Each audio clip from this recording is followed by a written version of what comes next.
ये दो पहलू हैं जिंदगी के। जिसने जिंदगी पूरी जी है उसके ही जीवन में वैराग्य का उदय होता है। राग की पीड़ा को जिसने झेला है वही वैराग्य को जानता है, और जिसने गृहस्थी को खूब घनेपन से जिया है उसके ही जीवन में सन्यास का फूल खिलता है।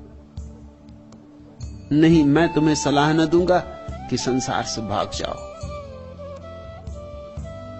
मैं तो तुम्हें सलाह दूंगा जम के खड़े हो जाओ, संसार को पूरा जी लो, ताकि संसार के दोनों पहलू तुम्हारे सामने आ जाएं।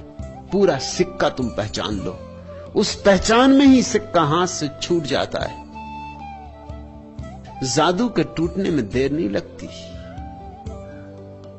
लेकिन अनुभव के बिना जादू टूटता नहीं। और एक बार जादू टूट जाए तो तुम मुक्त हो। हाय, कांटों ने बहारों का फुसू तोड़ दिया। मैंने फूलों को ही समझा था चमन का हासिल। एक बार तुम्हारा जादू टूट जाए, वासना का, कामना का, कैसे टूटेगा? मेरे संबंध में इस सारे देश में, इस देश के बाहर भी बड़ी भ्रांति है। लोग सोचते हैं मैं लोगों को वासना सिखा रहा हूं। इससे उल्टी कोई बात नहीं हो सकती। मैं लोगों को वैराग्य सिखा रहा हूं। लेकिन वैराग्य फलता ही तब है जब लोग वासना से परिचित हो जाते, नहीं तो वैराग्य फलता ही नहीं। जो वासना से अपरिचित विरागी हो जाते हैं उनके भीतर राग सुलगता ही रहता है, छिपे छिपे धुआं उठता ही रहता। उनकी छाती में राग का धुआं गूंजता ही रहेगा, और कहीं न कहीं वासना पंख फड़फड़ाती रहेगी, और कहीं न कहीं आकांक्षाएं नए रास्ते खोजती रहेंगी। वे नए नए जन्म लेंगे, उन्हें फिर लौटना होगा, उन्हें बार बार आना होगा। जो भाग गए हैं संसार को बिना जिए, उन्हें संसार में वापस लौट ही आना होगा। संसार को जिए बिना कोई भी भाग नहीं सकता। ये कसौटी, ये परीक्षा देनी ही होगी। जिसको मैं सन्यासी कह रहा हूं, अगर मेरी बात ठीक से समझ के चल सके तो उसे इस दुनिया में दोबारा आने की कोई जरूरत नहीं रह जाएगी, क्योंकि उसका वैराग्य राग की निष्पत्ति होगी, और उसका सन्यास संसार की निष्पत्ति होगी। उसकी मुक्ति ऊपर से आरोपित नहीं होगी, उसके अपने अनुभव से सृजित होगी। उसका अनुभव ही उसे इतना परिपक्व करेगा।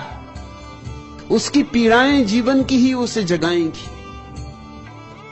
उसके हाथ से अपने आप ही ये ऐसो इशरत के प्याले गिर जाएंगे और टूट जाएंगे। उसके हाथ से अपने आप ही ये जीवन के भोग के वाद्य टूट जाएंगे, इनके तार उखड़ जाएंगे, और ये इतने चुपचाप हो जाएगा। शोरगुल न मचाना होगा, शोभा यात्रा न निकालनी होगी, वैराग्य का कोई प्रदर्शन न करना होगा। ये ऐसे चुप हो जाएगा, गुपचुप हो जाएगा, भीतर भीतर हो जाएगा, पर दोबारा आने की फिर कोई जरूरत न रह जाएगी।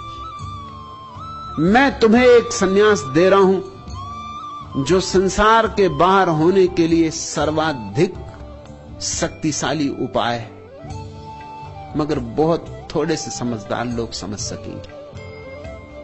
अधिक लोग तो गलत ही समझेंगे, वह भी स्वाभाविक है। अधिक लोगों से ज्यादा समझदारी की आशा भी नहीं। पूछता है तुमने, क्या आत्मोपलब्धि के लिए सांसारिक जीवन जीना आवश्यक है? नितांत आवश्यक है राकेश। उसके बिना कोई संसार से न कभी मुक्त हुआ है, न हो सकता है। आज इतना।